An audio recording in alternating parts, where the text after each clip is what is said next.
Hi there, welcome back to Gong Show Garage. In our video on lawnmower restoration, we're going to do a little bit of a change here. We were going to spray this with high gloss black, but we decided we want to try the truck bed undercoating to see if that'll work better. This is the stuff that we got from our local hardware store, and we're just going to try spraying it into here and see how it holds up. We spent a lot more time with the wire wheel and cleaning up, and we did use the rust mort. I got to tell you, I'm very impressed with rust mort.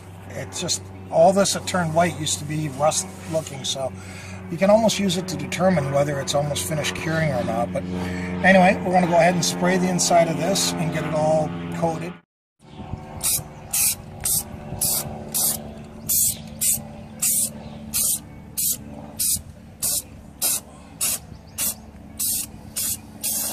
Holy shit, make sure you're doing this in a well-ventilated area.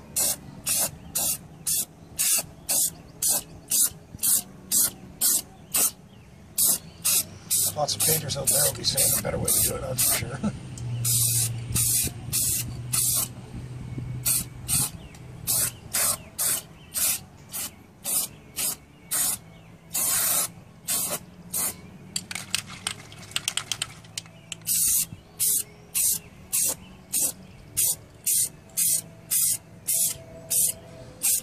This shoots the spot I really want to protect.